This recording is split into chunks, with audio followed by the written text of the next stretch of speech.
the shame around not speaking Spanish or not eating a certain way or whatever. And so, yeah, I think specifically when the George Floyd incident happened, somebody reached out to me, a Dominican girl, and was like, oh, can you believe that,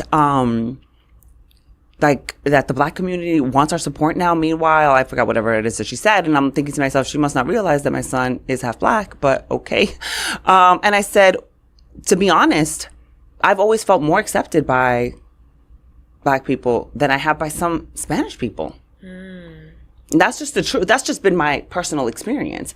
And so, and especially being Puerto Rican, it's like, you go to the island, you see people that look Black, you see people that look blonde and blue-eyed, you see people that look like me, you see people all over. To me, it was just, we're all together. And as a matter of fact, I remember specifically a Dominican person telling me that they didn't like Puerto Ricans because Puerto Ricans act like they're Black. The beef between Puerto Ricans and Dominicans kill me. Like, it kills me. It's true, but I will say most of my girlfriends are Dominican these days.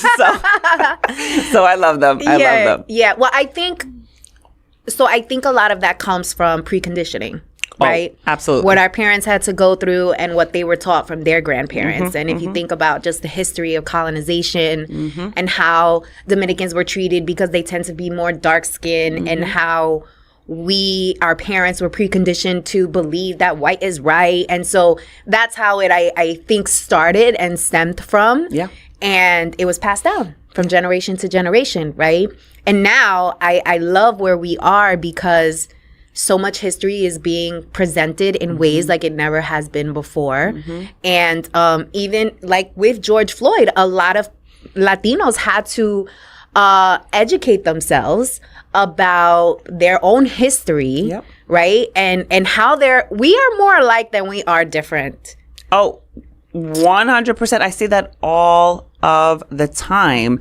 I mean, in every single aspect, not only us as Latinos, but humans are more alike than they are different. And so, society tells us to put each other in different boxes and women are here, men are from there. Men have insecurities, women have insecurities. Men have ego, women have ego, right? There, of course, it's nuance and there's differences. And I think the more we can not only respect our differences, but value our differences, that's where true innovation comes from. That's where collaboration can come from. That's where the new best idea will come from.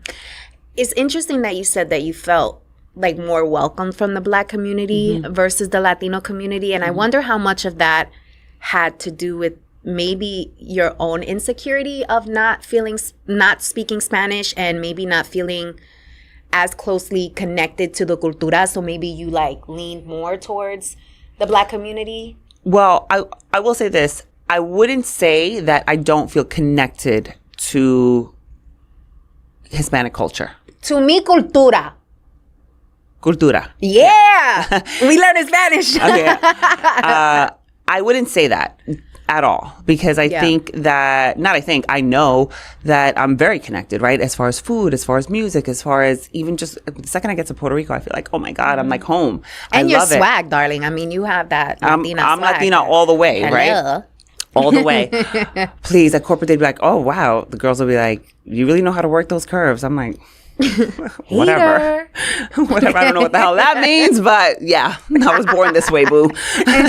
Anyway, so yeah, I'm definitely connected to, but I'm also super connected to hip hop culture, right? I grew up in the 80s and the 90s, and I grew up in Brooklyn and then Queens, and I'm connected to hip hop culture. I'm connected to, Mark Anthony, the Hispanic culture, the salsa, the reggaeton, all of it. But what I don't want to do is be put in a box, right?